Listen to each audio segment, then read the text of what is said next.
Hindi na sa'yo ang bahay na ito, nanay. Pirma mo na lang ang kailangan para maging basura ang lahat ng pinaghirapan niyo ni tatay. Iyan ang boses ni Leandro, ang manugang na itinuring kong anak. Habang ang sarili kong anak na si Isabel nakatitig lang sa malayo, tila mas pinipili ang pag-ibig sa isang ahas kaysa sa dangal ng ina.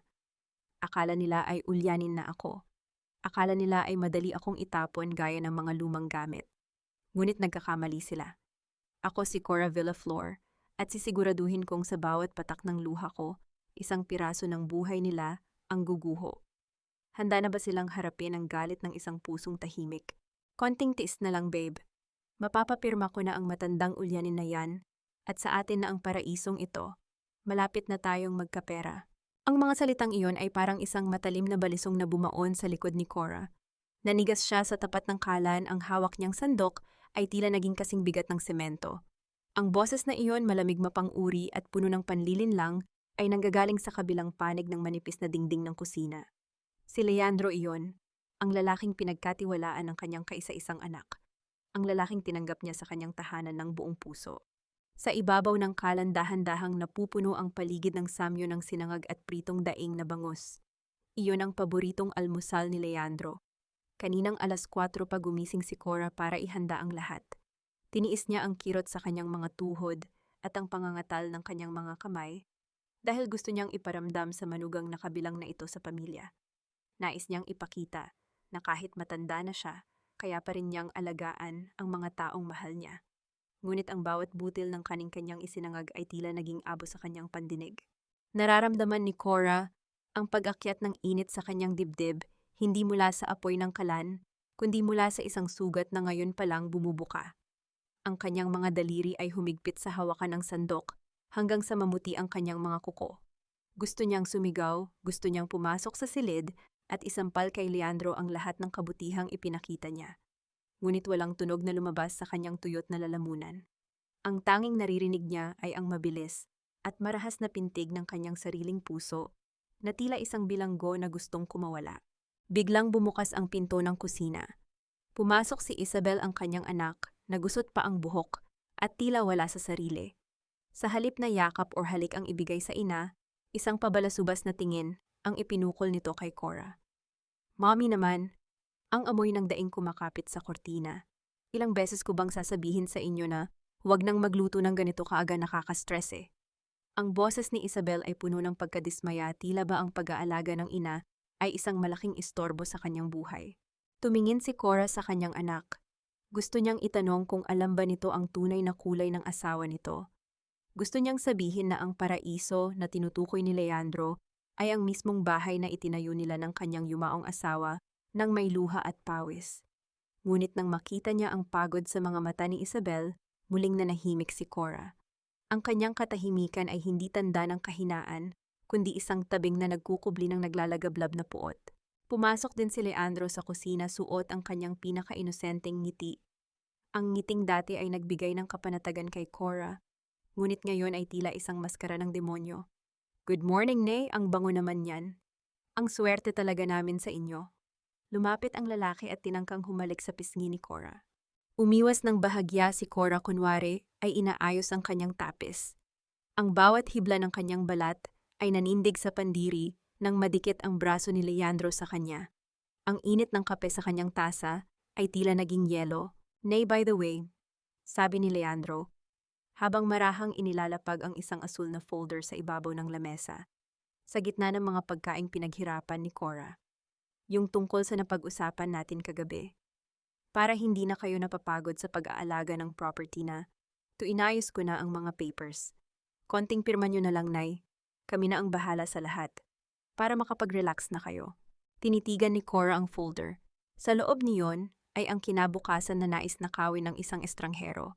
Tumingin siya kay Isabel, umaasang makakakita ng kahit kaunting pag-aalinlangan, ngunit ang kanyang anak ay tumango lang habang nakatingin sa kanyang cellphone. Pirmahan mo na, Mommy, para hindi na tayo laging nag-aaway dahil sa mga repair dito sa bahay. It's for the best.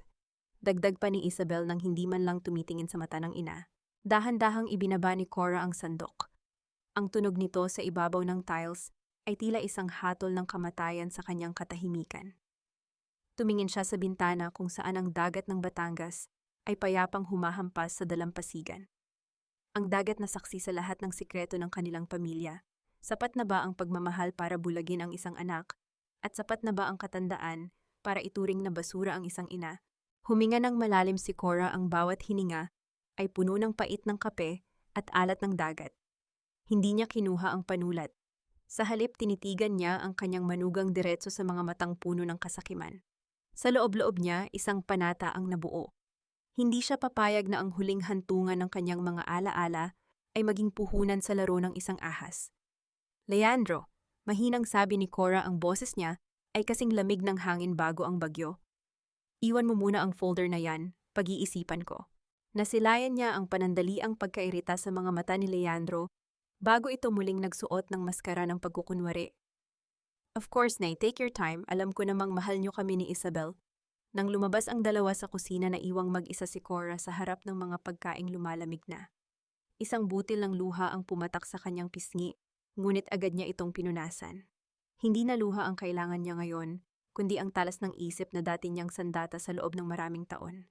Gaano kalayo ang kayang gawin ng isang ina para protektahan ang kanyang anak mula sa sarili nitong pagkakamali? At hanggang kailan mananatiling lihim ang isang katotohanang kaya kang sirain ng buo? Ang pinakamahirap na kalaban ay hindi ang taong nasa harap mo, kundi ang sarili mong isipan na unti-unting nilalason ng iba. Isang malapot na katahimikan ang bumabalot sa bahay sa Batangas. Nang sumunod na umaga, tila ang bawat sulok ng mga dingding ay nagmamasid at naghihintay sa susunod na pagkakamali ni Cora. Mommy, nasaan na naman ba kasi ang salamin mo? Kanina pa tayo naghahanap, mahuhuli na si Leandro sa meeting niya.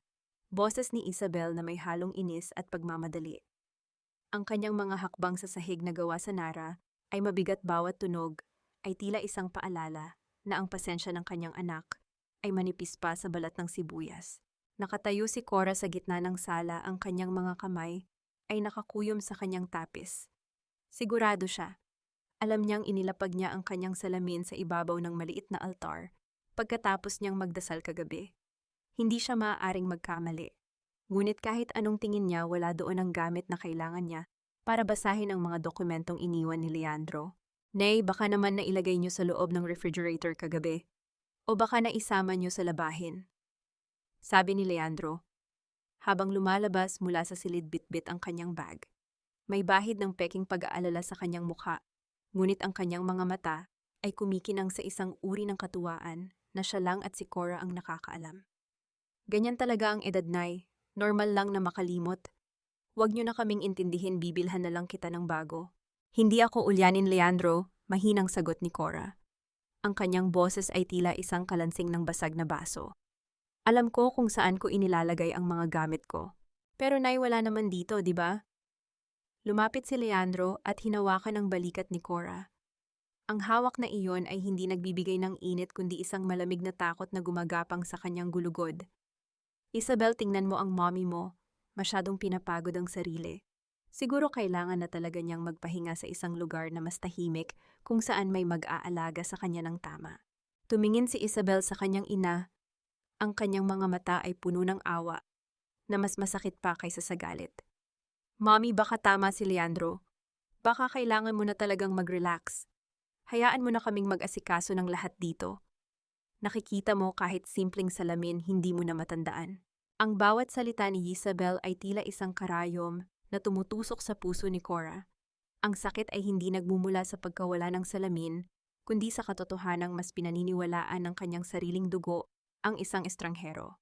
Ang mundong binuo niya sa loob ng ilang dekada ay unti-unting lumalabo, hindi dahil sa labo ng kanyang paningin, kundi dahil sa isang makapal na ulap ng pagdududa na pilit na ipinapalunok sa kanya. Nang umalis ang dalawa para sa isang lakad sa bayan, naiwang mag-isa si Cora sa malaking bahay. Ang tanging naririnig ay ang mahinang huni ng mga kuliglig sa labas at ang malalim na buntong hininga ng dagat. Ngunit sa halip na maupo at umiyak, dahan-dahang naglakad si Cora patungo sa opisina ni Leandro, ang silid na dating silid aklatan ng kanyang asawa.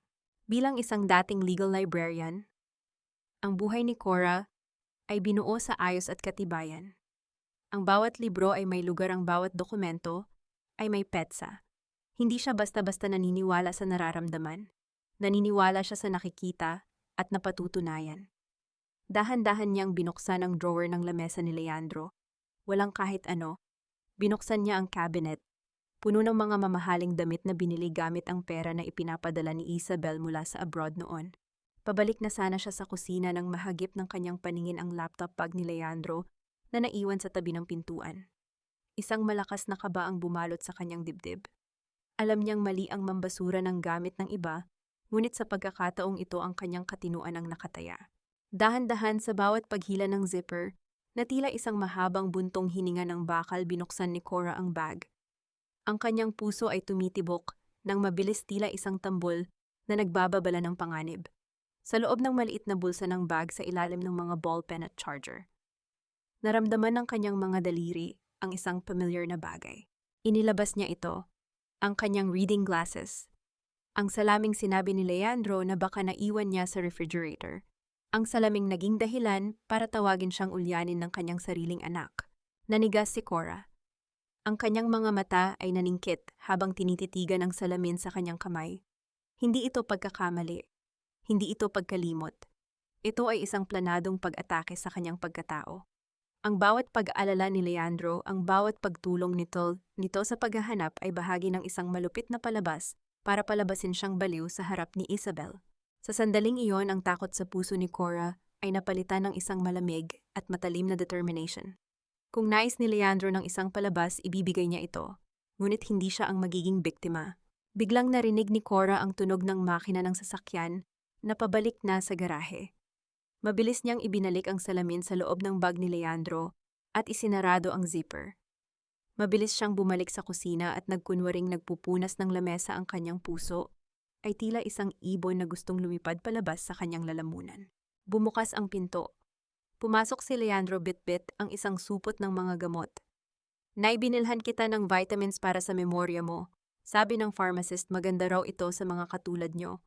Tumingin si Cora kay Leandro at sa unang pagkakataon hindi siya umiwas. Isang tipid na ngiti ang sumilay sa kanyang mga labi, isang ngiting hindi umabot sa kanyang mga mata. Salamat Leandro, napakabuti mo talagang manugang. Hindi ko alam kung anong gagawin ko kung wala ka rito para paalalahanan ako. Sa loob ng kanyang isipan isang panata ang muling nabuo.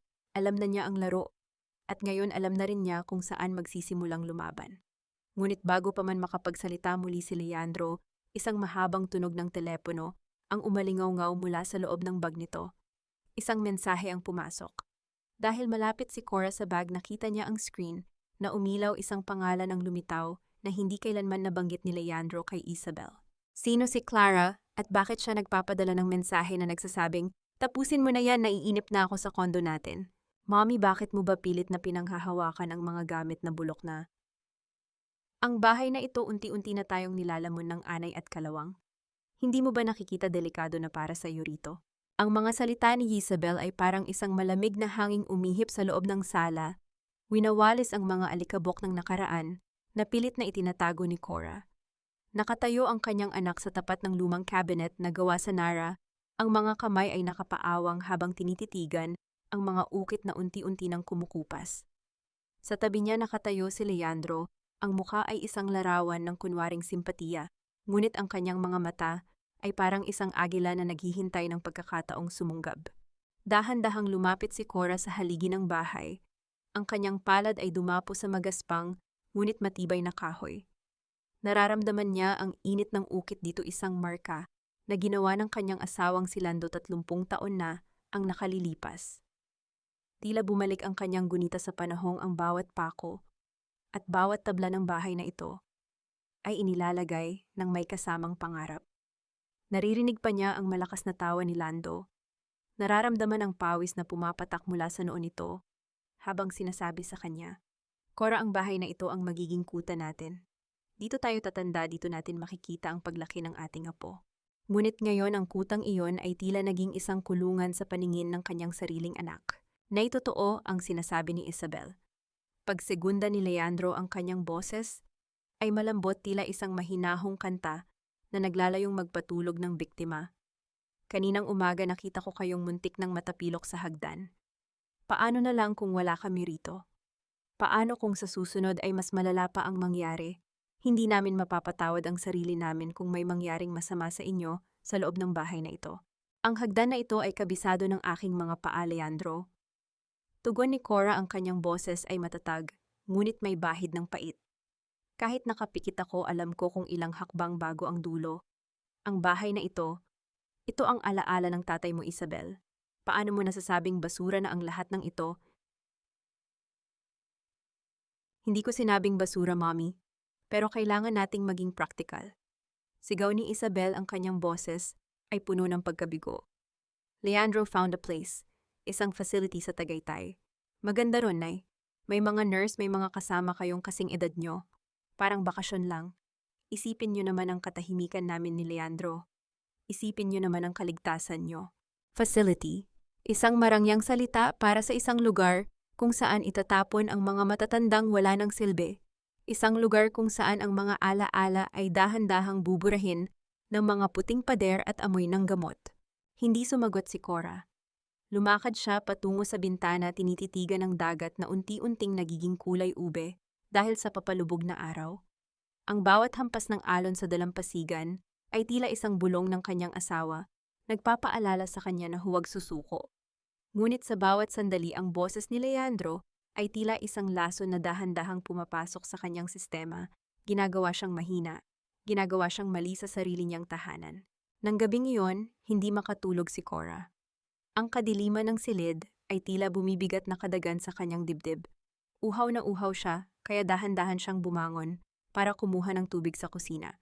Ayaw niyang gumawa ng anumang tunog, ayaw niyang gisingin ang mga taong naghihintay lamang ng kanyang pagkakamali. Ngunit bago siya makarating sa kusina, napatigil siya nang marinig ang mahinang usapan mula sa beranda. Ang liwanag ng buwan ay nagbibigay ng anino sa dalawang tao na nakatayo roon. "Sure ka na ba rito, Leandro?" Parang masyadong mabilis. Hindi pa handa si Mommy. Boses ni Isabel may halong pag-aalinlangan. "Love, kailangan nating gawin ito para sa atin, para sa future ng pamilyang bubuuin natin." Sagot ni Leandro. Narinig ni Cora ang pagyakap nito kay Isabel, ang tunog ng tela na nagkikiskisan. "Don't worry, mapapapirma rin natin siya. Kaunting push pa. Sasabihin natin na para sa health niya ito. And besides, tumawag na ako kanina." Nanigas si Cora sa dilim. Ang kanyang hininga ay naging mababaw, ang kanyang mga kamay ay nakahawak sa dingding para hindi siya mabuwal. "Tumawag ka na saan?" tanong ni Isabel. "Sa Sanctuary of Peace. Sabi nila may slot na raw na bakante sa susunod na Martes. Sinabi ko na itatala na natin ang pangalan ng mommy mo. Hindi na tayo makakahahanap ng ganitong pagkakataon, Isabel. Martes ililipat na natin siya roon, pirmahan man niya or hindi ang mga papers sa bahay. Ang Martes ay 4 na araw na lang mula ngayon." Ang puso ni Cora ay tila isang piraso ng kristal na nahulog sa sahig, durog pira-piraso at walang pagkakataong mabuo muli. Ang kanyang sariling anak ay pumayag na itakda ang araw ng kanyang pagpapatapon. Ang kanyang sariling anak ay pumayag na gawin siyang bilanggo sa ngalan ng isang huwad na kinabukasan. Bumalik si Cora sa kanyang silid, ang bawat hakbang ay tila isang pasakit sa kanyang buong pagkatao. Naupo siya sa gilid ng kama, tinititigan ang litrato ni Lando sa tabi ng kanyang unan. Ang kanyang mga mata ay tuyot, walang luhang lumalabas dahil ang sakit ay masyadong malalim para sa mga luha. Martes. 4 na araw para lumaban. 4 na araw para patunayan na ang pundasyon ng bahay na ito ay hindi kailanman matitibag ng kasakiman. Sa gitna ng katahimikan, isang pangalan ang umalingaw-ngaw sa kanyang isipan. Clara. Ang babaeng nasa mensahe ni Leandro. Kung hindi siya maililigtas ng kanyang anak, ililigtas niya ang kanyang sarili gamit ang katotohanang pilit itinatago ng ahas na nasa loob ng kanyang tahanan. Ngunit paano siya makalalabas ng bahay nang hindi napapansin ni Leandro, lalo na ngayong bawat kilos niya ay binabantayan na parang isang kriminal? "Nay, baka nakakalimutan niyo sa Martes ay may appointment na tayo sa doktor. Huwag na po kayong masyadong lumabas dito sa hardin, baka kung ano pa ang mangyari sa inyo." Ang boses ni Leandro ay parang isang malamig na hampas ng hangin na bumasag sa katahimikan ng umaga ni Cora. Nakatayo ang matandang babae sa gitna ng kanyang mga orchid, hawak ang isang lumang pandilig. Ang bawat patak ng tubig na dumadaloy sa mga dahon ay tila luha ng nakaraan mga halaman itong itinanim pa nila ni Lando, mga buhay na alaala na ngayon ay unti-unti ring binubura ng presensya ng kanyang manugang. Ito ang militaryong disiplina ni Leandro, Ang bawat kilos ni Cora ay dapat may pahintulot, ang bawat hakbang ay dapat may saksi. Sa loob ng sarili niyang bakod, unti-unting nararamdaman ni Cora na siya ay nagiging isang estranghero. Ang hangin ng Batangas na dati ay nagbibigay ng laya sa kanyang dibdib ngayon ay tila naninikip, puno ng laso ng pagmamanipula. Nagdidilig lang ako ng mga halaman, Leandro. Hindi ko pa nakakalimutan kung paano gawin ang bagay na ito. Tugon ni Cora, hindi tumitingin sa lalaki. Ang kanyang mga daliri ay mahigpit na nakahawak sa hawakan ng pandilig, pinipigilan ang panginginig na dulot ng namumuong galit. Siyempre naman, Nay, ang sa amin lang ni Isabel nag-aalala kami. Alam niyo naman ang kondisyon niyo ngayon, sabi ni Leandro. Bago ito tumalikod at pumasok sa loob, iniwan si Cora na mag-isa sa gitna ng kanyang mga bulaklak. Ngunit hindi nagtagal ang kanyang pag-iisa. Mula sa likod ng malalagong gumamela sa hangganan ng kanilang bakod, isang pamilyar na boses ang tumawag sa kanya. Cora, halika rito. Si Tita Meli iyon, ang kanyang matalik na kaibigan at kapitbahay sa loob ng ilang dekada. Sa mukha ni Meli ay bakas ang kaba at pagmamadali. Dahan-dahang lumapit si Cora sa bakod, ang kanyang puso ay nagsisimulang tumibok ng mabilis. Meli, bakit, may problema ba? Bulong ni Cora. Cora, makinig ka. Nitong mga nakaraang gabi may nakikita akong itim na sasakyan na nakaparada sa tapat ng bahay nyo kapag tulog na ang lahat. At may kausap ang manugang mo sa labas. Hindi ko gusto ang kutob ko. Mabilis na sabi ni Meli, ang kanyang mga mata ay pabalik-balik sa pinto ng bahay ni Cora. At ito pa, may nahanap ako sa mga lumang dyaryo sa bodega namin. Inabot ni Meli ang isang lukot at kupas na piraso ng tabloid. Ang mga kamay ni Cora ay nanginginig habang tinatanggap ang papel. Sa gitna ng pahina may isang maliit na balita tungkol sa isang land-grabbing syndicate sa Laguna. 2 taon na ang nakalilipas. May nakapaskil na litrato ng isang lalaki. Malabo ang kuha, ngunit ang hubog ng mukha, ang paraan ng pagtayo at ang mapanlinlang na ngiti ay hindi maikakaila. Ang pangalang nakalagay sa balita ay hindi Leandro Cabahug. Ito ay Romualdo Romy Santos. Cora, kailangan mong mag-ingat. Ang lalaking yan, hindi lang lupa ang ninanakaw niyan. Sabi sa balita, pinapaikot niya ang mga pamilya hanggang sa mag-away-away ang mga magkakaanak para siya ang makinabang sa huli, babala ni Meli. Ito ang kape, uminom ka muna para kumalma ang pakiramdam mo. Inabot ni Meli ang isang maliit na flask ng mainit na kape, ngunit bago pa ito mahawakan ni Cora, bumukas ang pinto ng beranda. Nay, sino ang kausap niyo riyan? Ang boses ni Leandro ay matalim, wala na ang kunwaring lambing na ipinapakita niya kay Isabel. Mabilis na isinilid ni Cora ang piraso ng dyaryo sa bulsa ng kanyang tapis. Si Meli lang, Leandro. Binibigyan lang ako ng kaunting kape. Lumabas si Leandro, ang kanyang mga hakbang ay mabigat at mapanuri. Tiningnan niya si Meli nang may mali siya. Si Aling Meli pala. Salamat sa kape, pero alam niyo namang bawal ang masyadong caffeine kay nanay, di ba? Baka lalo lang siyang mag-hallucinate. Mas mabuting magpahinga na siya sa loob. Ang paraan ng pagsasalita ni Leandro ay tila ba isang amo na kinakausap ang isang makulit na bata. Ang dignidad ni Cora ay tila unti-unting tinatapyas sa harap ng kanyang kaibigan. Ngunit bago pa makasagot si Cora, naramdaman niya ang matigas na bagay sa kanyang bulsa, ang piraso ng katotohanang ibinigay ni Meli. Sige na, Meli, salamat, sabi ni Cora, nagbibigay ng senyas sa kaibigan na umalis na. Nang pumasok si Cora sa loob, nadatnan niya si Isabel na nag-aayos ng mga gamit sa sala. Ang kanyang anak ay tila isang anino na lamang ng dating Isabel, pagod balisa, at laging nakatingin kay Leandro para sa kumpirmasyon. Mommy, bakit ka ba nakikipag-usap pa kay Aling Meli, sabi ni Leandro? Baka daw naiimpluwensyahan ka niya ng mga kung ano-anong kwento. Kailangan nating mag-focus sa health mo, sabi ni Isabel nang hindi tumitingin sa ina. Isabel, nakikinig ka ba sa sarili mo? Mahinang tanong ni Cora. Kaibigan ko si Meli simula nung bata ka pa. Ngayon bawal na rin akong makipag-usap sa kanya. Hindi naman sa ganun, Mommy, pero kasi... Pinutol ni Leandro ang sasabihin ni Isabel sa pamamagitan ng pagyakap sa balikat nito. Love, hayaan mo na si nanay. Naiintindihan ko naman na naninibago lang siya. Pero nay, para sa ikabubuti niyo ito, ayaw naming lumala ang sitwasyon niyo. Gabi na nang muling makuha ni Cora ang pagkakataong mapag-isa. Sa loob ng kanyang madilim na silid sa ilalim ng liwanag ng isang maliit na flashlight, binasa niyang muli ang balita sa dyaryo. Ang bawat salita ay tila isang kumpirmasyon ng kanyang pinakamadilim na hinala. Si Leandro ay isang professional. Isang manggaganso na ang biktima ay ang mga pusong sugatan at mga matatandang wala ng protection. At ang susunod na biktima ay siya. Ngunit may isang bagay na hindi alam ni Leandro.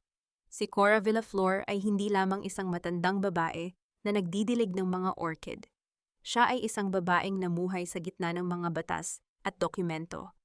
Kung ang layunin ni Leandro ay sirain ang kanyang katinuan, ang layunin naman ni Cora ay ilantad ang kadiliman sa likod ng perpektong ngiti ng kanyang manugang. Habang nakatingin sa labas ng bintana, nakita ni Cora ang isang itim na sasakyan na dahan-dahang huminto sa tapat ng kanilang gate. Ang ilaw ng sasakyan ay pinatay, ngunit ang anino ng isang tao ay nananatili sa loob. Sino ang hinihintay ni Leandro sa kalagitnaan ng gabi? At ano ang kinalaman ng itim na sasakyang ito sa appointment niya sa Martes? Isang malalim na buntong hininga ang pinakawalan ni Cora. Ang laban na ito ay hindi na lamang para sa bahay. Ito ay laban para sa kanyang buhay at para sa kaligtasan ng anak niyang pilit na binubulag ng maling pag-ibig. Ang bawat hakbang ni Cora sa pasilyo ng sarili niyang tahanan ay tila isang nakaw na sandali sa gitna ng isang digmaang walang tunog. Ang sikat ng araw na tumatagos sa bintana ay nagpapakita ng mga alikabok na sumasayaw sa hangin, tila mga piping saksi sa pagtataksil na nagaganap sa loob ng mga dingding na ito. 10:00 ng umaga.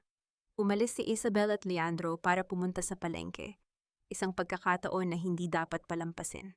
Alam ni Cora na ang kanyang katinuan ay nakasalalay sa kung ano ang mahahanap niya sa loob ng silid na pansamantalang ginagamit ng kanyang manugang. Pumasok siya sa dating silid-aklatan ni Lando.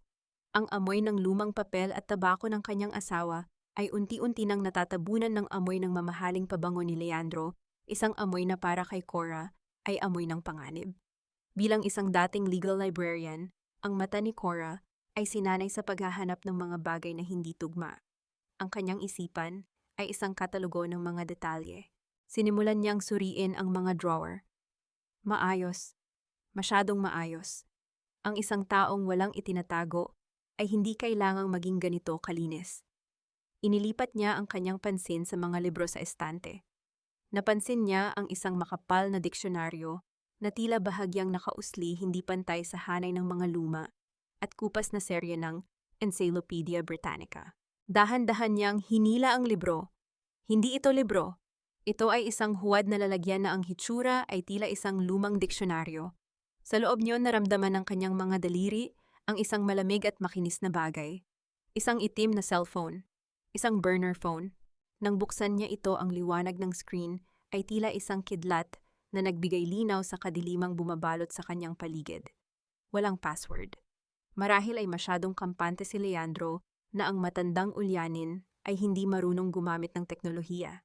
Ngunit bago pa man niya mabasa ang mga mensahe na rinig ni Cora, ang tunog ng gulong ng sasakyan sa labas.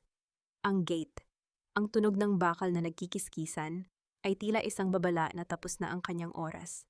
Mommy, nandito na kami, bakit nakasara ang pinto ng library? Ang boses ni Isabel ay papalapit na sa pasilyo. Bumilis ang tibok ng puso ni Cora. Ang kanyang mga kamay ay nagsimulang mangatal ngunit pinilit niyang pakalmahin ang kanyang sarili. Mabilis niyang ibinalik ang cellphone sa loob ng peking libro at isiningit ito pabalik sa estante. Ngunit sa pagmamadali niya ang isang maliit na frame ng litrato sa ibabaw ng lamesa ay bahagyang natabig lumikha ng isang mahinang tunog sa sahig. Eksaktong bumukas ang pinto. Nakatayo roon si Leandro bitbit ang mga supot ng pinamili habang si Isabel ay nakasunod sa likod nito. Ang mga mata ni Leandro ay agad na dumapo kay Cora pagkatapos ay sa sahig kung saan nakatihaya ang litrato. Nay, anong ginagawa niyo rito? Akala ko ba ay natutulog kayo sa taas? Tanong ni Leandro. Ang kanyang boses ay malambing, ngunit ang kanyang mga mata ay naniningkit tila sinusuri ang bawat galaw ng matanda. Naghahanap lang ako ng mababasa, Leandro. Hindi ako makatulog. Mahinahong sagot ni Cora.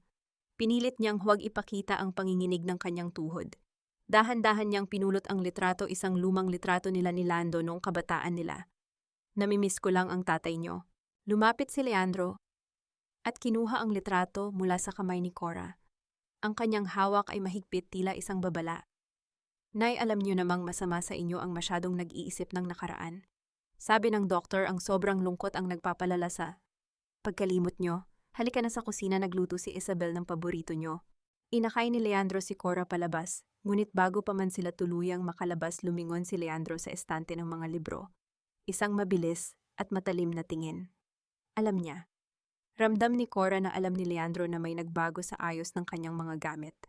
Nang hapong iyon, habang ang lahat ay tila payapa, nagawang makuha ni Cora ang burner phone nang magpunta si Leandro sa banyo para maligo. Nagtago siya sa loob ng cabinet ng mga kumot, ang tanging liwanag ay ang mula sa cellphone. Binuksan niya ang huling mensahe na natanggap ng numero. Ang petsa ay kaninang umaga lang, eksaktong oras na nasa palengke sila. Ang mensahe ay galing sa isang numerong walang pangalan. Ang nakasulat ay, "Is the old lady dead yet? I want the house." Naiinip na ang mga buyer, Romy. Huwag mo nang patagalin yan sa Martes. Nabitawan ni Cora ang cellphone sa ibabaw ng mga tumpok ng kumot. Ang bawat salita sa mensaheng iyon ay tila isang hatol ng kamatayan. Hindi lang siya gustong itapon sa isang pasilidad.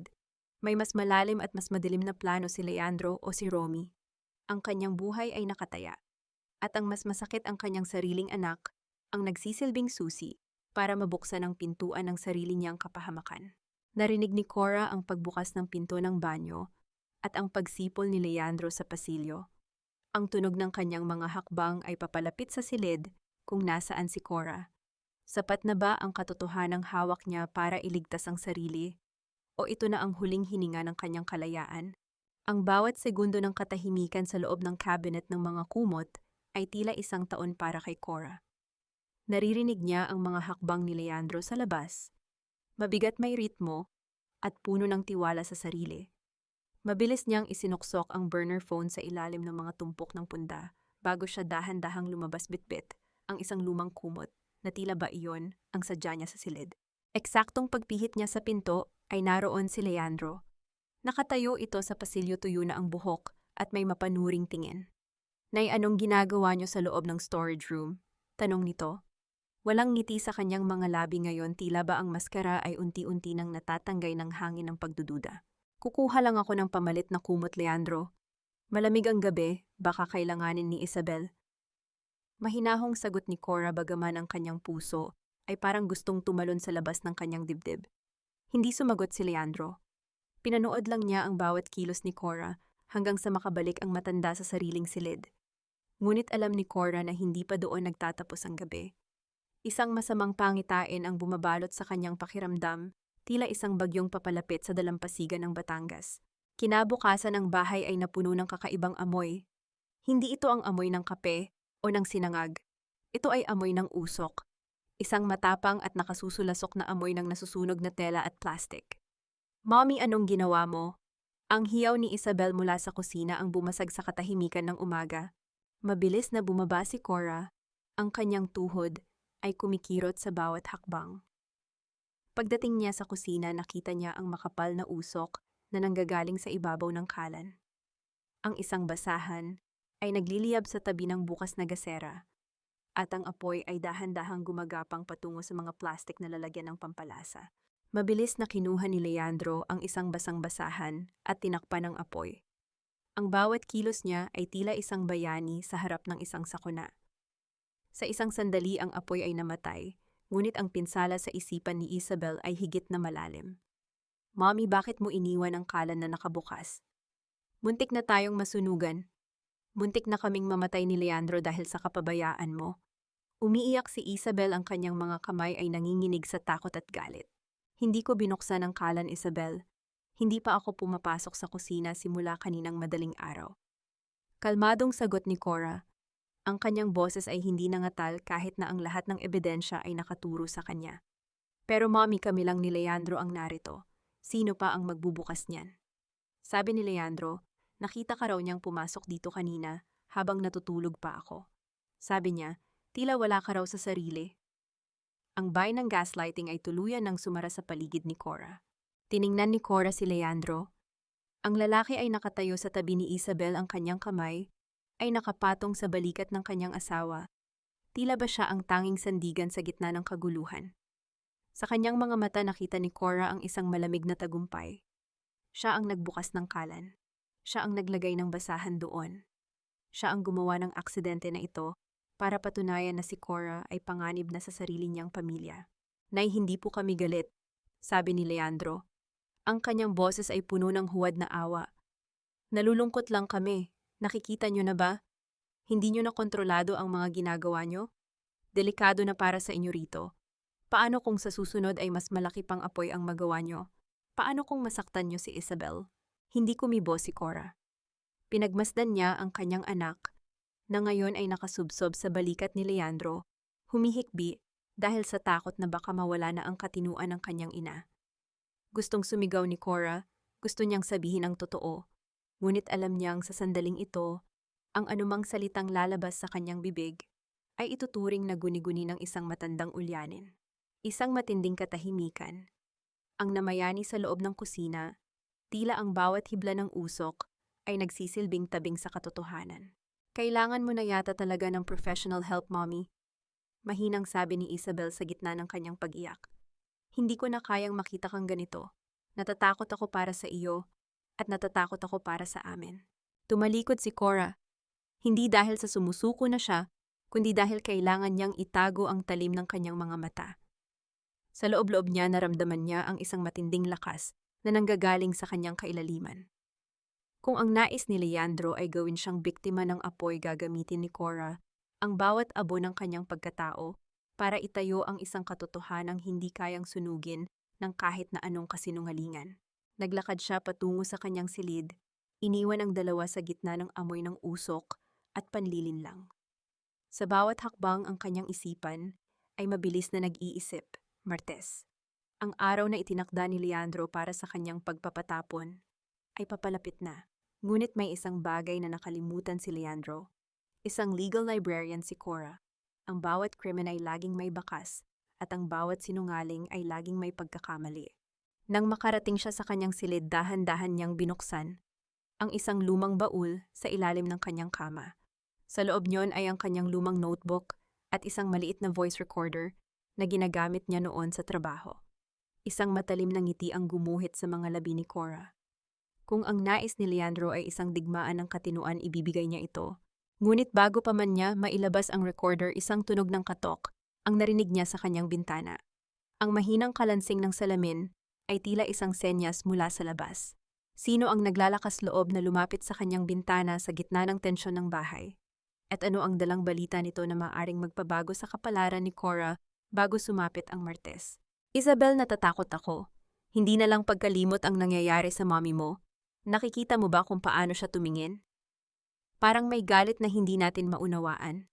Paano kung sa susunod hindi lang kala nang iwan niyang bukas? Paano kung saktan niya tayo habang natutulog tayo? Ang boses ni Leandro ay parang isang malapot na lason na dahan-dahang pumapasok sa isipan ni Isabel. Nakaupo sila sa beranda sa ilalim ng malamig na liwanag ng buwan. Hawak-hawak ni Leandro ang mga kamay ni Isabel, tila ba siya ang tanging tanggulan nito laban sa isang malaking panganib. Hindi ko alam, Leandro. Hindi ko nakilala si Moming Hikbi ni Isabel. Ang kanyang balikat ay nangangatog sa tindi ng dinalang takot mula sa nangyaring insidente sa kusina. Dati siya ang sandigan ko, pero ngayon parang tinitingnan niya ako bilang kaaway. Bakit siya nagkakaganyan? Iyon ang hirap sa sakit na iyan, love. Ang mga taong pinakamalapit sa kanila, sila ang unang nagiging target ng paranoia nila. Paliwanag ni Leandro sabay haplos sa buhok ni Isabel. Kaya kailangan nating gawin ang dapat para sa kaligtasan nating lahat. Bukas kailangan nating ayusin ang huling mga dokumento. Kapag nailipat na sa atin ang pamamahala ng ari-arian, mas madali na nating maibibigay sa kanya ang kailangang tulong sa pasilidad. Sa kabilang panig ng pintuan nakasandal si Cora. Ang bawat salitang narinig niya ay tila isang latay sa kanyang kaluluwa. Ang sarili niyang anak na binuhat niya sa kanyang sinapupunan at pinalaki ng may buong pagmamahal, ay dahan-dahang naniniwala na siya ay isang banta. Ang pagkakanulong ito ay mas masakit pa kaysa sa anumang pisikal na sugat. Ngunit hindi magpapadala si Cora sa emosyon. Alam niyang ito ang layunin ni Leandro, ang sirain ang tiwala sa pagitan ng mag-ina hanggang sa wala nang matira, kundi ang kasinungalingan. Kinaumagahan nang muling umalis ang dalawa para sa isang importante raw na lakad. Ginawa ni Cora ang isang bagay na matagal na niyang hindi nagagawa. Nagbihis siya ng kanyang formal na kasuotan, isang maayos na blusa at pantalon. Kinuha ang kanyang lumang bag at dahan-dahang lumabas ng bahay. Sa tulong ni Tita Melly na naghihintay sa labas ng gate, bitbit ang kanyang tricycle. Mabilis na nakaalis si Cora sa lugar na tila naging isang munting bilangguan sa kanya. Sigurado ka ba rito, Cora? Baka hanapin ka nila, pag-aalala ni Melly. Habang binabagtas nila ang daan patungo sa kabayanan ng Batangas. Kailangan ko itong gawin, Melly. Kung mananatili ako sa bahay, tuluyan na nilang mabubura ang pagkatao ko, determinadong sagot ni Cora. Nakarating sila sa isang lumang gusali, kung saan matatagpuan ang opisina ni Attorney Ramos, isang matalik na kaibigan, at dati niyang kasamahan sa trabaho. Ang amoy ng lumang papel at tinta sa loob ng opisina ay nagbigay kay Cora ng isang pamilyar na lakas. Sa loob ng silid na ito, hindi siya isang matandang ulyanin. Siya si Cora Villaflor, ang pinakamagaling na legal librarian na nakilala ni Attorney Ramos. Cora, napadalaw ka, bati ni Attorney Ramos, bakas ang pagkagulat sa kanyang mukha. Anong maipaglilingkod ko sa iyo? Ben, kailangan kong ipa-verify ang isang pangalan at kailangan kong malaman ang lahat tungkol sa taong ito ng mabilis. Sabi ni Cora habang inilalapag ang kapirasong papel na may nakasulat na pangalan ni Leandro. Sa loob ng 2 oras, habang hinihintay ni Cora ang resulta, ang bawat segundo ay tila isang pagtitiis. Nang bumalik si Attorney Ramos, bitbit ang isang makapal na folder, ang seryosong mukha nito ay nagbigay kay Cora ng sagot na matagal na niyang kinatatakutan. Cora, tama ang hinala mo, simula ni Attorney Ramos. Ang lalaking nagngangalang Leandro Cabahog, na kasama ng anak mo, hindi siya umiiral sa anumang legal na record ng kasal o sibil sa paraang sinasabi niya. Ang tunay niyang pangalan ay Romualdo Romy Santos. Ipinakita ni Attorney Ramos ang isang dokumento, isang mugshot mula sa isang estafa case sa Laguna 5 taon na ang nakalilipas. Ang mukha sa litrato ay walang duda. Ang matatamis na ngiti, ang mapanlinlang na mga mata. Ito ang lalaking tinatawag ni Isabel na asawa. Hindi lang estafa ang record niya, Cora. Mayroon din siyang kinakaharap na kaso ng bigami sa kabilang probinsya. May asawa na siya at ang asawa niya ang kasabwat niya sa pagkuha ng mga ari-arian mula sa mga pamilyang pinapasok nila, dagdag pa ng abogado. Nanlamig ang buong katawan ni Cora. Ang bawat pahina ng folder ay tila isang kumpirmasyon ng isang mas malaking panganib. Hindi lang bahay ang kukunin ni Leandro. Sa oras na mapapirma siya sa papel sa Martes, mawawala ang lahat, hindi lang ang ari-arian, kundi pati na rin ang buhay ni Isabel, dahil oras na makuha ni Leandro, ang gusto niya itatapon nito ang kanyang anak na parang isang basahan. Ben, kailangan ko ng kopya ng lahat ng ito. At kailangan ko ng tulong mo para ihanda ang counter documents. Sabi ni Cora, ang kanyang boses ay nanginginig sa galit ngunit puno ng determinasyon. Mabilis na nakabalik si Cora sa bahay bago pa man dumating sina Isabel. Pagpasok niya sa sala, tila walang nangyari. Ibinalik niya ang kanyang formal na damit sa baul at muling nagsuot ng kanyang simpleng pambahay. Ngunit ang folder na puno ng katotohanan ay ligtas na nakatago sa ilalim ng kanyang kutsyon. Nang hapong iyon, habang naghahanda si Cora ng hapunan, naramdaman niya ang presensya ni Leandro sa kanyang likuran. Ang tunog ng mga hakbang nito ay hindi nagbibigay ng babala, tila isang ahas na dahan-dahang lumalapit sa biktima. Nay, ang sarap naman ng amoy niyan. Sabi ni Leandro, ang kanyang boses ay puno ng huwad na lambing. Pero alam niyo, napansin ko parang nawala ang ilang documents sa library kanina. May pumasok ba rito habang wala kami at tant bamapuo tumamthaken. Tumigil si Cora sa paghiwa ng mga gulay. Ang talim ng kutsilyo ay kumikinang sa ilalim ng ilaw ng kusina. Dahan-dahan siyang lumingon kay Leandro, ang kanyang mga mata ay hindi nagpapakita ng kahit anong takot. Documents, Leandro, baka naman na ilagay mo lang sa maling lugar. Alam mo naman minsan ang tao ay nagkakamali o sadyang nagtatago ng hindi dapat makahulugang sagot ni Cora. Naningkit ang mga mata ni Leandro. Ang ngiti sa kanyang mga labi ay unti-unting naglaho na palitan ng isang malamig na titig. Sa sandaling iyon, ang hangin sa kusina ay tila nawalan ng oxygen. Alam ni Leandro na may alam si Cora, at alam ni Cora na hindi natitigil si Leandro hanggat hindi siya tuluyang napapatahimik. Nay, huwag na po tayong maglaro. Bulong ni Leandro, sapat lang para marinig ni Cora. Sa Martes matatapos na ang lahat. Mas mabuting sumunod na lang kayo kung ayaw niyong masaktan si Isabel. Ang pagbabanta sa kanyang anak ang nagpasiklab sa huling mitya ng pasensya ni Cora. Ngunit bago pa siya makasagot, pumasok si Isabel sa kusina, bakas ang labis na pagod sa mukha. Anong nangyayari rito? Tanong ni Isabel patingin-tingin sa dalawa. Wala, love. Sinasabi ko lang kay nanay na dapat na siyang magpahinga. Sagot ni Leandro, muling nagsuot ng kanyang maskara. Tumingin si Cora kay Isabel, ang anak na pilit niyang inililigtas mula sa isang bangin na hindi nito nakikita. Gaano pa karaming sakit ang kailangang maranasan ni Isabel bago ito magising sa katotohanan? At sino ang Clara na tinutukoy ni Leandro na asawa nito? Ano ang mangyayari kapag nalaman ni Cora na ang babaeng ito ay mas malapit sa kanila kaysa sa inaakala niya? Huwag kang gagawa ng ingay, nanay. Isang pirma mo lang sa Martes at lahat tayo ay magiging masaya. Pero kapag nagmatigas ka, huwag kang magsisisi kung sa kalsada pupulutin ang anak mo. Ang mga salitang iyon ni Leandro ay tila isang malamig na haplos ng kamatayan sa batok ni Cora. Habang sinasabi iyon ng kanyang manugang, abala si Cora sa dahan-dahang pagtitiklop ng mga lumang damit ni Isabel, noong sanggol pa ito mga puting baru-baruan na kahit luma na ay amoy presko pa rin dahil sa pag-aalaga ni Cora.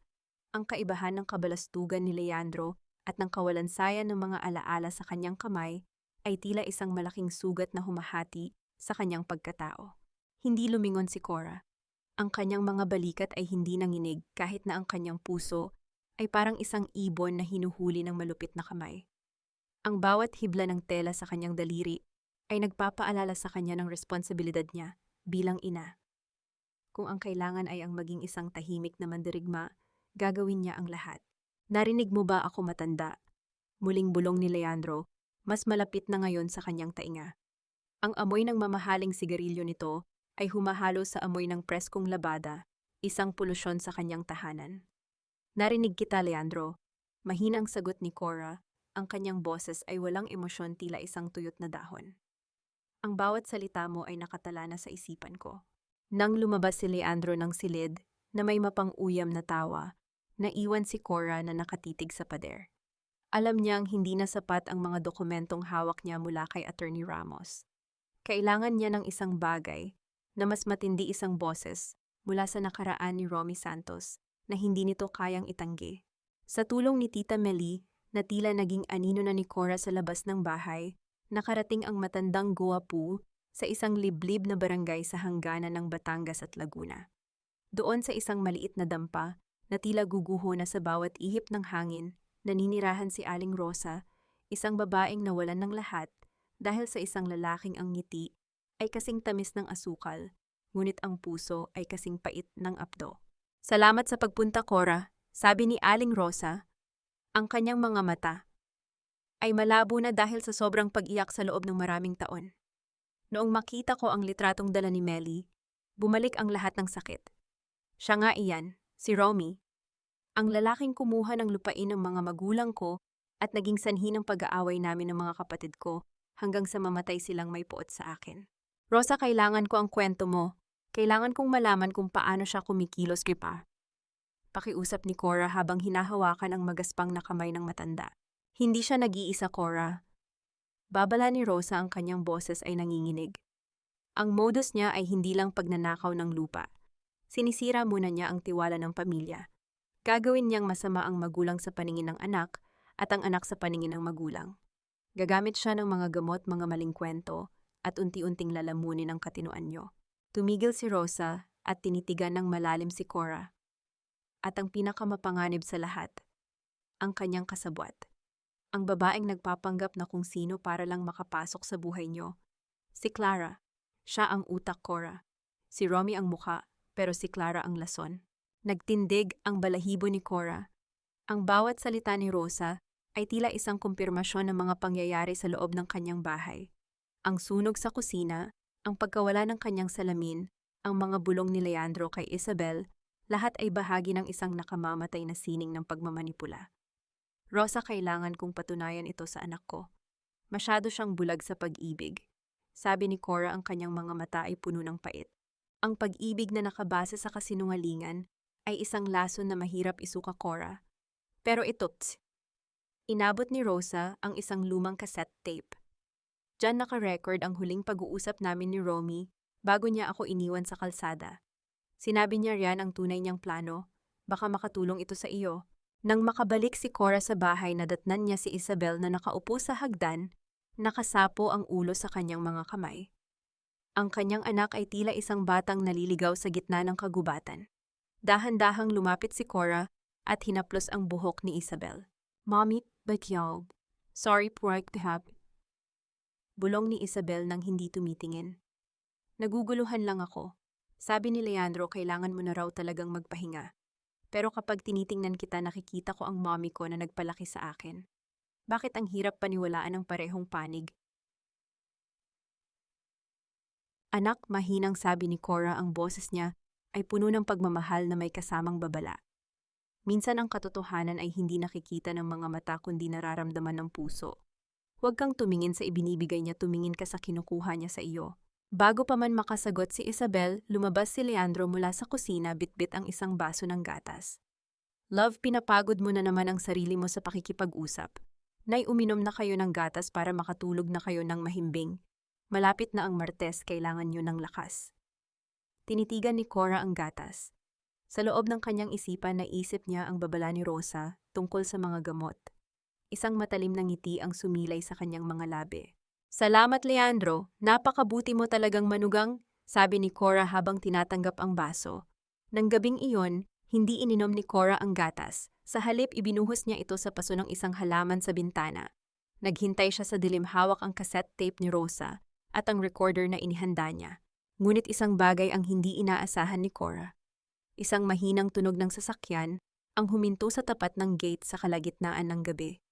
Mula sa kanyang bintana, nakita niya ang isang babaeng bumaba mula sa itim na sasakyan, isang babaeng pamilyar ang tindig at boses. Ang babaeng iyon ay hindi estranghero. Siya ang babaeng nakita ni Cora sa mga dokumento ni Attorney Ramos, si Clara. At ang mas nakapangingilabot, dahan-dahang binuksan ni Leandro ang gate para papasukin ito, hindi bilang kaaway, kundi bilang isang reyna na nagbabalik sa kanyang kaharian. Sapat na ba ang lakas ni Cora para harapin ang dalawang ahas sa loob ng sarili niyang hardin? At ano ang gagawin niya kapag nalaman niyang ang susunod na hakbang ni Leandro ay hindi lang ang paglipat sa kanya sa pasilidad, kundi ang tuluyang pagpawi sa kanyang hininga sa mismong gabi ng Martes? Love, kailangan mong magayos. Isang espesyal na gabi ito para sa ating dalawa. Gusto kong makalimutan mo muna ang lahat ng stress dito sa bahay. Ang boses ni Leandro ay parang isang matamis na himig na bumabalot sa silid ni Isabel. Nakatayo si Cora sa labas ng pinto, nakatingin sa siwang, habang pinagmamasdan ang kanyang anak, na dahan-dahang ngumingiti isang ngiting, matagal nang hindi nakikita ni Cora. Isang pulang bestida ang nakalatag sa kama, isang regalo mula kay Leandro, na tila ba isang suhol para sa katahimikan at pagsunod. "Salamat, Leandro. Hindi ko alam kung anong gagawin ko kung wala ka po." Bulong ni Isabel habang isinusukat ang kwintas na ginto na kumikinang sa ilalim ng ilaw. Hindi nakatiis si Cora. Tumalikod siya at naglakad patungo sa kusina. Ang bawat hakbang ay tila isang pagtitiis sa pait na dahan-dahang lumalamon sa kanyang sikmura. Ang kislap ng gintong iyon ay tila isang patalim sa kanyang paningin. Alam niyang ang perang pambili niyon ay nanggaling sa mga nakaw na pangarap ng ibang tao at marahil sa perang unti-unti nang kinukuha ni Leandro mula sa ipon ni Isabel. Nang umalis ang dalawa para sa kanilang romantic date, naiwang mag-isa si Cora. Ngunit sa pagkakataong ito, hindi siya naupo para magdasal o umiyak. Kinuha niya ang kanyang lumang telepono at tinawagan si Tita Melly. "Melly, ngayon na. Sumunod tayo sa kanila," maikling sabi ni Cora. Ang kanyang boses ay walang panginginig, tila isang sundalo na handa ng sumabak sa huling labanan. Sakay ng lumang sasakyan ni Melly, sinundan nila ang itim na sasakyan ni Leandro patungo sa isang mamahaling restaurant sa labas ng bayan, malapit sa kalsadang patungo sa Tagaytay. Ang ulan ay dahan-dahang pumapatak sa salamin ng sasakyan, tila mga luha ng langit na nakikidalamhati sa gagawing pagtuklas ni Cora. "Cora, sigurado ka ba rito? Baka kung anong mangyari sa atin," sa pag-aalala ni Melly habang mahigpit na nakahawak sa manibela. "Melly, kailangan kong makita ang katotohanan. Hindi para sa akin kundi para kay Isabel," tugon ni Cora. Huminto ang sasakyan ni Leandro sa tapat ng isang sikat na cafe na may tanawin ng Bulkang Taal. Ngunit sa halip na pumasok sina Leandro at Isabel nang magkasama, napansin ni Cora na pumasok muna si Leandro sa loob habang iniwan si Isabel sa sasakyan para mag-park o maghintay ng table. Ito na ang pagkakataon. Dahan-dahang bumaba si Cora at Melly, suot ang kanilang mga belo at malalaking jacket para hindi makilala. Pumasok sila sa cafe at naupo sa isang madilim na sulok, malayo sa maliwanag na bahagi ng restaurant. Doon sa isang mesa na malapit sa bintana, nakita ni Cora si Leandro. Ngunit hindi si Isabel ang kasama niya. Isang babaeng maputi na kasuot ng mamahaling damit at tila ba pag-aari ang buong lugar ang nakaupo sa harap niya. Ang babaeng bumaba sa itim na sasakyan kagabi, si Clara. Nararamdaman ni Cora ang paghinto ng mundo. Ang bawat tibok ng kanyang puso ay tila isang malakas na tambol na umuukit sa kanyang pandinig. Nakita niya kung paano hawakan ni Leandro ang kamay ni Clara. Ang haplos na iyon ay hindi haplos ng isang manugang o ng isang kaibigan. Iyon ay haplos ng pagnanasa at pagmamay-ari. Romy, kailan ba matatapos ito? Naiinip na ako sa kondo. Ang dami na nating buyer na naghihintay para sa resort na itatayo sa lupa ng matandang yan. Boses ni Clara sapat lang para marinig ni Cora mula sa kanilang kinaroroonan. Kaunti na lang, babe. Sa Martes pipirma na siya. Pagkatapos nyon, itatapon na natin siya sa pasilidad at iiwan ko na si Isabel. Alam mo namang ikaw lang ang mahal ko, sagot ni Leandro, bago dahan-dahang hinalikan ang kamay ni Clara. Naramdaman ni Cora ang panlalamig ng kanyang mga daliri. Hindi lang ito basta pangangaliwa. Ito ay isang planadong pagwasak sa buhay ng kanyang anak. Si Isabel ay isang kasangkapan, lamang isang susi para mabuksan ang kaba ng yaman na pinaghirapan ni Cora at Lando. Sa gitna ng galit at sakit na alala ni Cora ang kanyang tungkulin. Kinuha niya ang kanyang lumang cellphone at sinubukang kumuha ng litrato. Ang kanyang mga kamay ay nanginginig, ang bawat hinga ay tila isang pakikipagbuno sa hangin. Ngunit sa sandaling iyon, isang malakas na liwanag ang lumabas mula sa kanyang cellphone. Ang flash. Nakalimutan ni Cora na patayin ang flash ng camera. Ang puting liwanag ay tumama sa salamin ng restaurant, tila isang kidlat sa gitna ng kadiliman. Mabilis na lumingon si Leandro sa direksyon ni Cora. Ang kanyang mukha na kanina ay puno ng lambing para kay Clara ay biglang naging isang larawan ng galit at gulat. "Sino yan?" sigaw ni Leandro habang tumatayo mula sa kanyang upuan. Mabilis na tumayo si Cora at Melly. Melly, takbo, bulong ni Cora. Ang tunog ng kanilang mga hakbang sa sahig na gawa sa kahoy ay tila isang karera patungo sa kaligtasan. Naririnig ni Cora ang mabilis na paghabol ni Leandro sa likuran nila. Ang ulan sa labas ay mas tumindi na ginagawang malabo ang paligid. "Nay, alam kong kayo yan, huwag niyo akong subukan." Ang sigaw ni Leandro na humahalo sa tunog ng malakas na kulog. Nakarating sila sa sasakyan ni Melly at mabilis na pinaandar ito. Sa rearview mirror, nakita ni Cora si Leandro na nakatayo sa ilalim ng ulan. Ang kanyang mukha ay tila isang demonyong nabalatan ng maskara. Ang kanyang mga mata ay nanlilisik, isang pangako ng panganib na hindi pa nararanasan ni Cora sa buong buhay niya. Nang makabalik sila sa bahay, nanginginig ang buong katawan ni Cora. Ngunit sa loob ng kanyang cellphone, naroon ang katibayan. Isang malabong litrato ni Leandro at Clara, ngunit sapat na para basagin ang anumang kasinungalingan. Ngunit ang hindi alam ni Cora sa kanyang pagmamadali, naiwan niya ang isang mahalagang bagay sa restaurant. Ang kanyang panyo na may borda ng kanyang pangalan, isang panyo na ibinigay sa kanya ni Lando.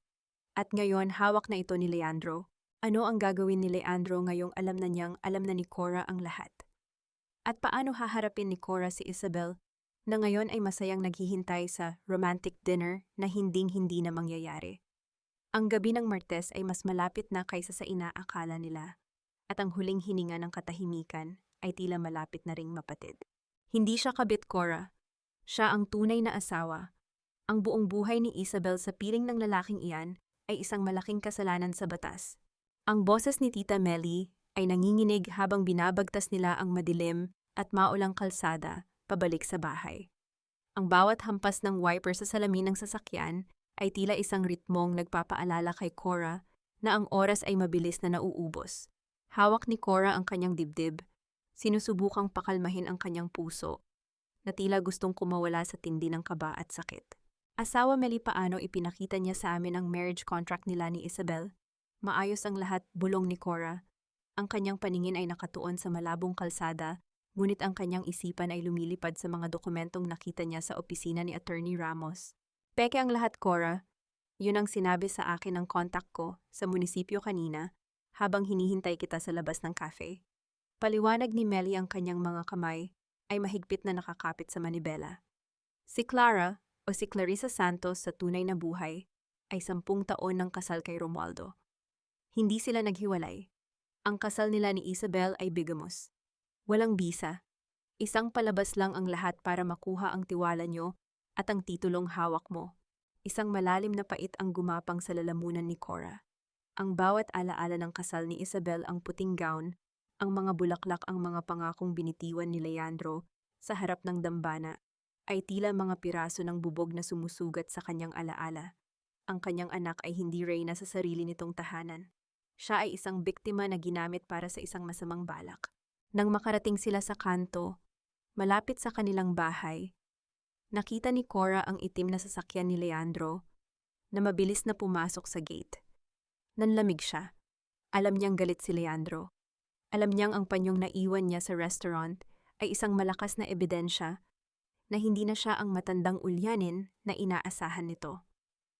Melly, huwag mo na akong ihatid sa tapat. Dito na lang ako sa likod ng bakod, sabi ni Cora. Cora, delikado, baka kung anong gawin niya sa iyo, pagpigil ni Melly.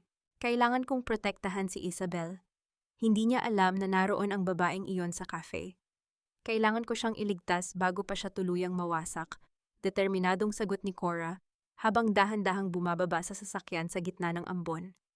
Pumasok si Cora sa likod ng kanilang bahay, dumaan sa maliit na pinto sa kusina na bihira nilang gamitin. Ang dilim sa loob ay tila may dalang panganib. Narinig niya ang malalakas na boses mula sa sala. Nasaan ang mommy mo, Isabel? Huwag mo akong pagsalitaan ng ganyan dahil alam kong may itinatago kayo. Ang boses ni Leandro ay hindi na malambing. Wala na ang maskara. Ang bawat salita niya ay puno ng puot at pagbabanta. Hindi ko alam, Leandro. Sabi niya ay pupunta lang siya kay Aling Melly. Bakit ka ba nagagalit ng ganyan? Anong nangyari sa date natin? Umiiyak si Isabel, ang kanyang boses ay puno ng pagkalito at takot. Ang mommy mo ay isang matandang mapanghimasok. Nakita ko siya sa restaurant, sinusundan niya tayo. At huwag mo akong paandaran ng ganyan dahil oras na malaman kong may kinalaman ka rito, isasama kita sa pagbagsak niya. Napatakip ng bibig si Cora sa dilim. Ang kanyang anak na pilit niyang pinoprotektahan ay ngayon ay direktang nakararanas ng lupit ng lalaking pinili nito. Gusto niyang tumakbo sa sala at yakapin si Isabel, ngunit alam niyang kailangan niyang maging matalino. Dahan-dahan siyang umakyat sa itaas patungo sa kanyang silid. Ngunit bago pa siya makarating, narinig niya ang pagpihit ng doorknob ng kanyang kwarto. Mabilis siyang nagtago sa likod ng malaking cabinet sa pasilyo. Nakita niya si Leandro na lumabas mula sa kanyang silid, bitbit ang kanyang lumang bag, ang bag kung saan nakatago ang folder mula kay Attorney Ramos. Wala rito, bulong ni Leandro sa sarili, ang kanyang mukha ay tila isang demonyong naghahanap ng biktima. Saan mo itinago ang mga papeles, matanda? Nang bumaba si Leandro, mabilis na pumasok si Cora sa kanyang silid. Ang kanyang puso ay tumitibok ng kasing lakas ng kulog sa labas. Kinapa niya ang ilalim ng kanyang kutsyon. Wala na roon ang folder. Kinabahan siya, ngunit naalala niya inilipat niya ito sa loob ng punda ng unan ni Lando bago siya umalis kanina. Nang makuha niya ang folder, napansin niya ang isang maliit na bagay na nahulog mula sa loob niyon. Isang locket. Ang locket na ibinigay sa kanya ni Lando noong ika-10 anibersaryo nila. Binuksan niya ito at nakita ang litrato nila ni Lando at ang maliit na Isabel. Isang matalim na sakit ang humiwa sa kanyang puso. Ang pag-ibig na nagtayo ng bahay na ito ay wagas at totoo. Ang pag-ibig naman ni Leandro ay isang kasinungalingang nakabase sa papel at panlilinlang. Sa sandaling iyon, isang malakas na sigaw ang narinig ni Cora mula sa baba. Leandro, bitawan mo ako, nasasaktan ako. Ang boses ni Isabel ay puno ng takot. Mabilis na lumabas si Cora sa pasilyo at tumingin sa ibaba.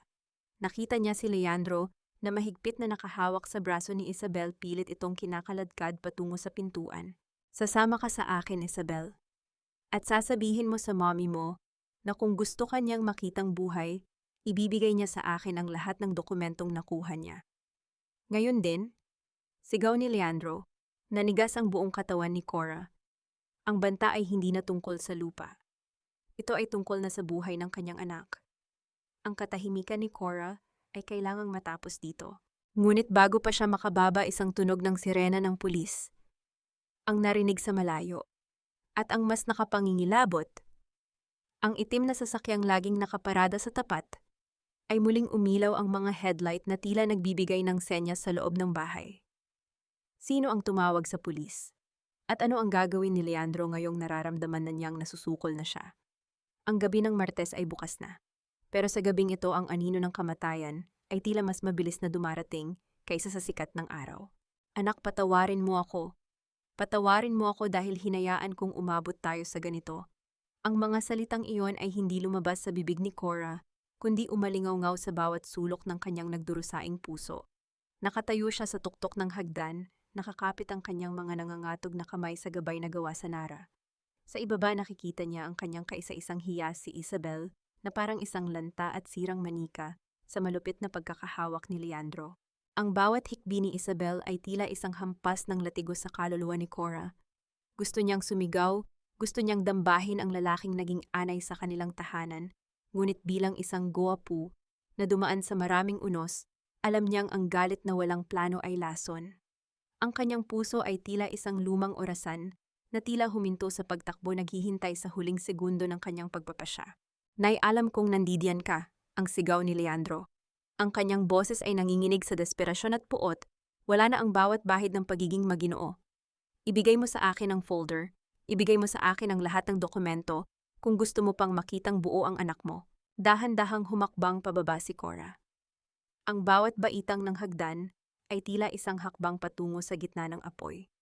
Sa kanyang kanang kamay, mahigpit niyang hawak ang folder na naglalaman ng katotohanan, ang mga papel na nagpapatunay na ang lalaking ito ay isang mandaraya, isang bigamista, at isang magnanakaw.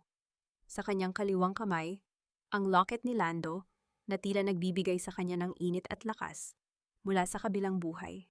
Bitawan mo siya, Leandro, o dapat ko bang sabihing? Romualdo, mahinahong sabi ni Cora.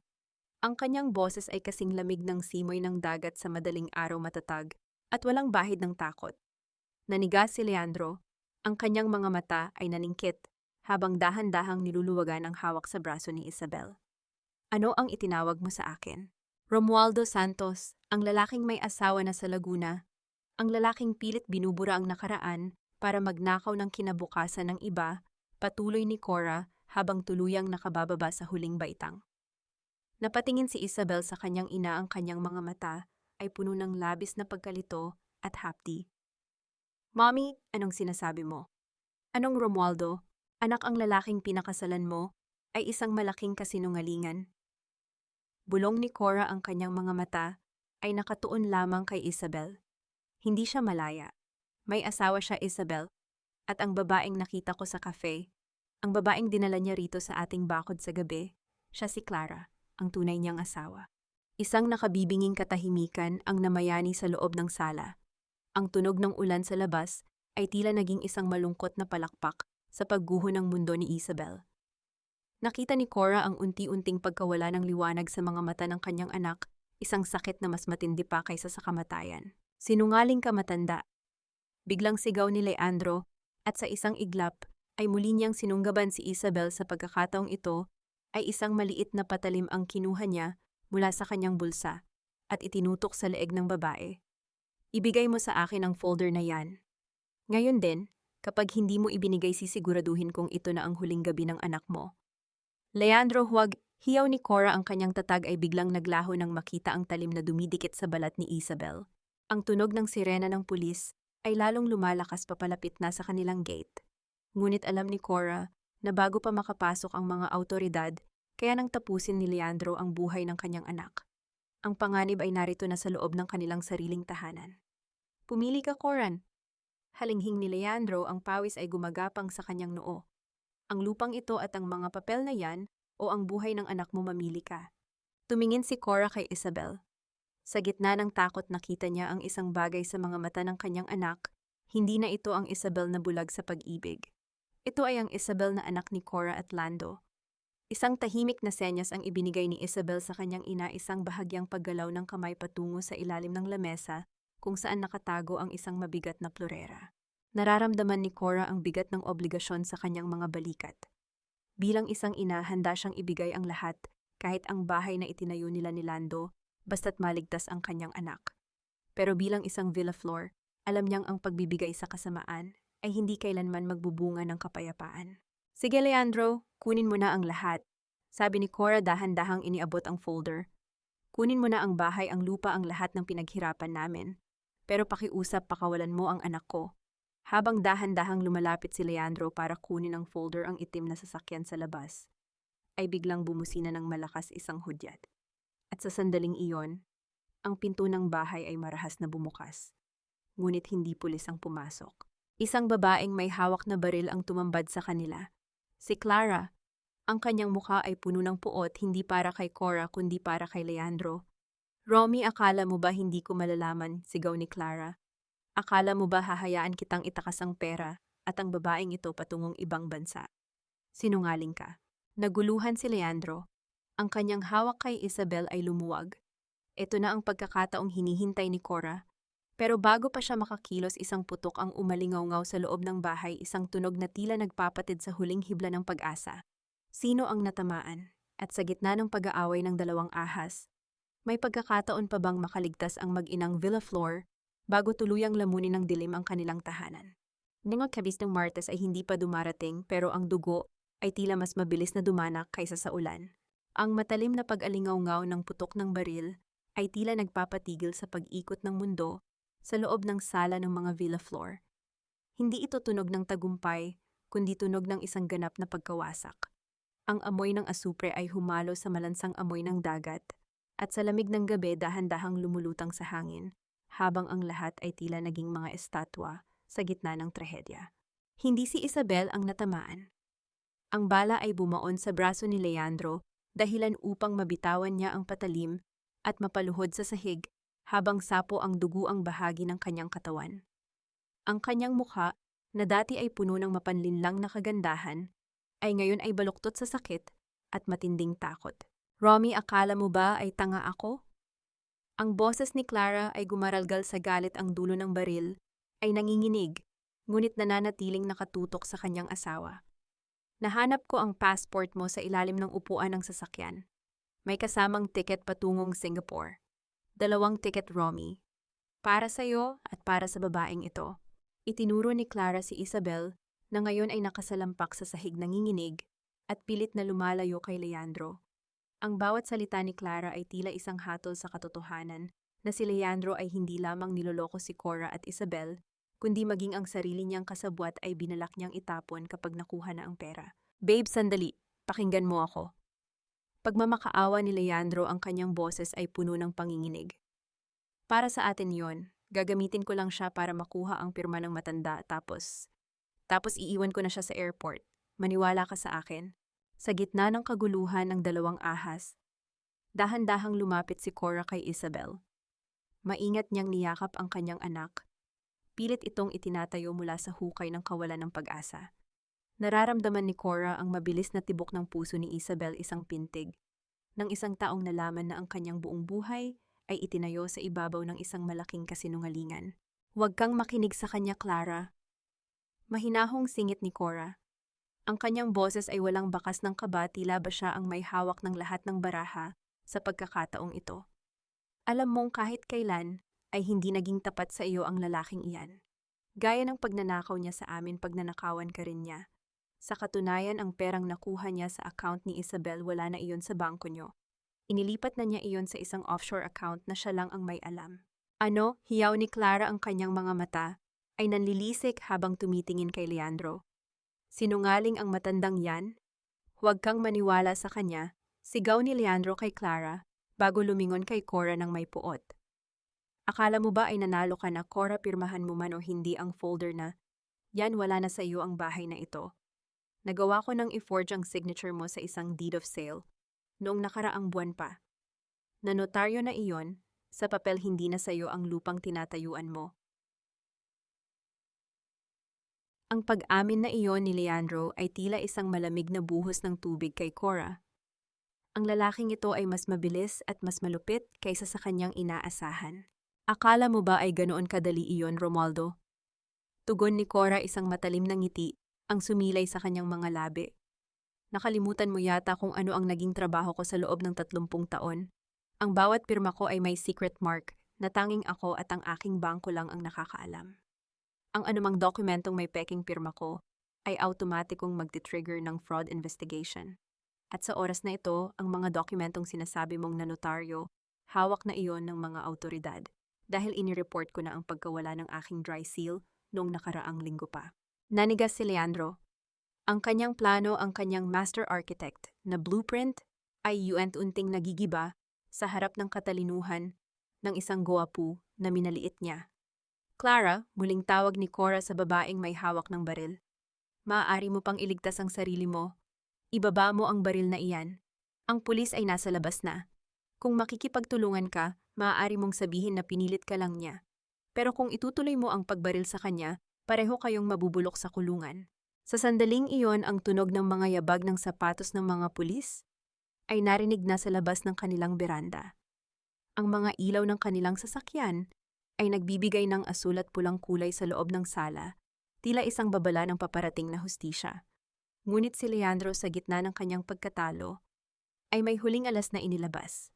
Mabilis niyang kinuha ang isang lighter mula sa kanyang bulsa at itinutok ito sa mga kortina na kanina pa niya binuhusan ng gaas nang hindi napapansin ng sinuman.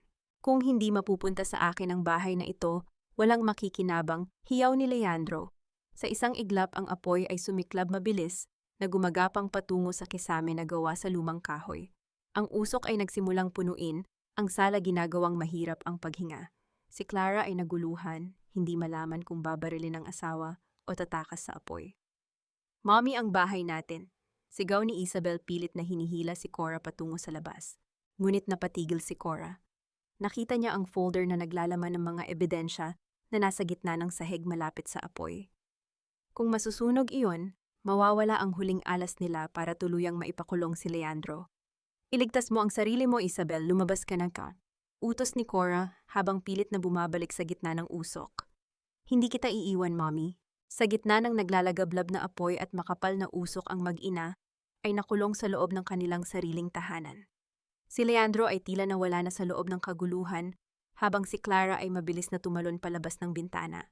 Sapat na ba ang katapangan ni Cora para makuha ang mga papeles at mailigtas ang kanyang anak mula sa nagbabagang kamatayan? O ang bahay na itinayo nila ni Lando ang magiging huling hantungan ng kanilang pamilya? Ang Martes ay narito na, at ang sikat ng araw ay tila pilit na sumisilip sa gitna ng nagliliyab na kadiliman. "Mommy, tama na, iwan na natin ang mga papel na yan. Ang buhay mo ang mahalaga, Mommy."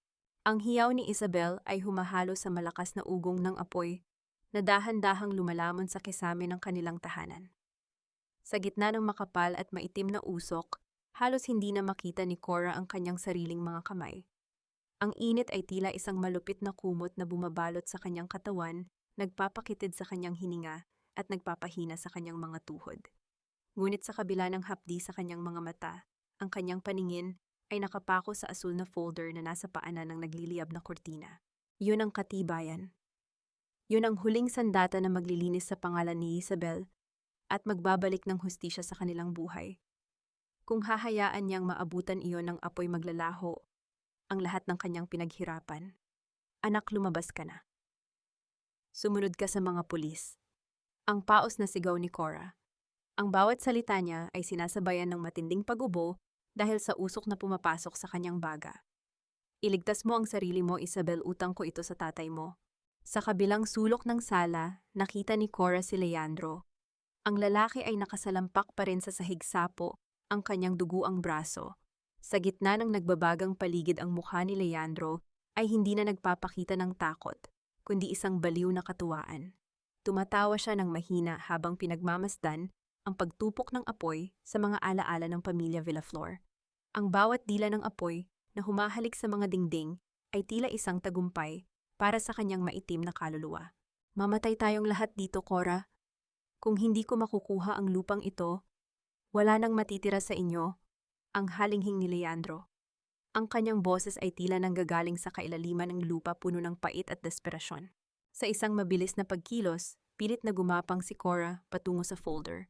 Nararamdaman niya ang init ng sahig na tila nanggagaling sa impyerno. Sa bawat pag-usad niya, tila naririnig niya ang bulong ni Lando nagbibigay sa kanya ng huling lakas na kailangan niya. Cora, kaya mo yan. Protektahan mo ang ating anak. Nang maabot niya ang folder, mabilis niya itong isinuksok sa loob ng kanyang damit, malapit sa kanyang puso. Ngunit sa kanyang pagtayo, isang malaking bahagi ng nagbabagang kahoy mula sa kisame ang dahan-dahang bumagsak. "Mommy!" sigaw ni Isabel. Hindi nag-atubili ang kanyang anak. Sa halip na tumakbo palabas patungo sa kaligtasan, sumugod si Isabel pabalik sa loob ng apoy. Gamit ang kanyang buong lakas. Itinulak niya ang kanyang ina palayo bago pa man tumama ang nagbabagang kahoy. Ang tunog ng pagbagsak ng mabigat na nara sa sahig ay naging sanhi ng pagyanig ng buong bahay. Ang mga spark ng apoy ay tumalsik sa paligid, tila mga bituing bumagsak mula sa langit ng puot. Isabel Tipampitgustal. Hiyaw ni Cora, ang kanyang puso ay tila huminto sa pagtibok nang makitang bahagyang naipit ang binti ng kanyang anak sa ilalim ng nagliliyab na kahoy. "Mommy, umalis ka na. Bitbitin mo ang folder." Pagmamakaawa ni Isabel, ang kanyang mukha ay basang-basa ng pawis at luha. "Patawarin mo ako dahil naging bulag ako. Patawarin mo ako dahil hinayaan kong masira ang lahat. Hindi kita iiwan, anak. Magkasama tayong lalabas dito," matatag na sabi ni Cora. Sa kabila ng kanyang edad, tila bumalik ang lakas ng kanyang kabataan. Hinawakan niya ang kamay ni Isabel, pilit itong hinihila mula sa pagkakaipit. Ang bawat hibla ng kanyang kalamnan ay sumasakit, ngunit ang pag-ibig ng isang ina ay mas matindi kaysa sa anumang pisikal na limitasyon. Sa labas, naririnig na ang malalakas na sigaw ng mga bumbero at ang pagbasag ng mga bintana. Ang tubig mula sa kanilang mga hose ay nagsimulang pumasok sa loob, lumilikha ng makapal na puting usok na lalong nagpahirap sa kanilang paningin. Sa gitna ng kaguluhan, nakita ni Cora si Leandro na pilit ding tumatayo bitbit ang isang piraso ng matulis na kahoy. Ang kanyang mga mata ay nakatitig kay Isabel nang may balisang galit. Susugod sana ito nang biglang lumaylay ang bahagi ng itaas na palapag, tuluyang humarang sa pagitan nila ni Leandro. Ang huling nakita ni Cora ay ang mukha ni Leandro na unti-unting nilalamon ng dilim at apoy, bago ang lalaki ay tuluyang natabunan ng mga gumuguhong bahagi ng bahay. "Mommy, hindi ko na kaya." Bulong ni Isabel, ang kanyang malay ay unti-unti nang naglalaho. "Kaya mo, Isabel, isipin mo ang bukas. Isipin mo ang dagat," hiyaw ni Cora habang patuloy sa paghila sa anak. Naramdaman ni Cora ang malalakas na kamay na humawak sa kanyang balikat. Ang mga bumbero ay nakarating na sa kanila. Sa gitna ng malabo at mainit na paligid, naramdaman ni Cora ang pag-angat ng kanyang katawan at ang pagbitbit sa kanyang anak. Nang sa wakas ay makalabas sila sa nasusunog na bahay, ang malamig na hangin ng madaling araw ay tumama sa mukha ni Cora. Isang malalim na hininga ang kanyang kinuha, ang kanyang mga baga ay tila nagpapasalamat sa bawat onsa ng sariwang hangin. Inilapag sila sa damuhan, malayo sa nagliliyab na istruktura na dati nilang tahanan. Nakatitig si Cora sa kanyang bahay. Ang bahay na binuo nila ni Lando ay ngayon ay isang malaking sulo sa gitna ng kadiliman. Ang bawat alaala, ang bawat ukit sa nara ay dahan-dahang nagiging abo. Ngunit nang maramdaman niya ang kamay ni Isabel na humawak sa kanyang palad, alam ni Cora na ang pinakamahalagang bahagi ng kanilang tahanan ay ligtas. "Mommy, cooked ang folder and..." mahinang tanong ni Isabel habang inilalagay sa stretcher. Dahan-dahang inilabas ni Cora ang asul na folder mula sa kanyang dibdib. Bahagya itong may sunog sa mga gilid, ngunit ang mga dokumento sa loob ay buo pa rin. Ang katotohanan ay nanalo laban sa apoy. Ngunit habang papalayo ang ambulansya, lumingon si Cora sa nagbabagang labi ng kanyang bahay. Isang itim na sasakyan ang mabilis na humarurot paalis mula sa kanto. At sa loob niyon, nakita ni Cora ang isang pamilyar na anino. Si Clara, ang babaeng utak sa likod ng lahat.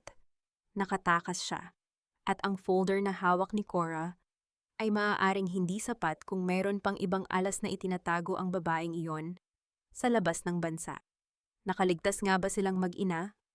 O ang apoy na ito ay simula pa lamang ng isang mas malaking sunog na susubok sa kanilang katatagan? Ang bukas ay puno ng abo, ngunit sa loob ng puso ni Cora, isang bagong apoy ng pag-asa ang nagsisimulang mag-alab. Nakalubog ang araw sa dalampasigan ng Batangas, naglalabas ng kulay kahel at lilang liwanag na humahalik sa mga labi ng nasunog na tahanan ng mga villa floor. Ang amoy ng abo ay nananatili pa rin sa hangin, ngunit humahalo na ito sa alat ng dagat at sa bango ng barakong kape na dahan-dahang itinitimpla ni Cora sa isang maliit na kalan sa labas. Isang buwan na ang nakalilipas simula ng gabing tila impyerno ang bumalot sa kanilang buhay.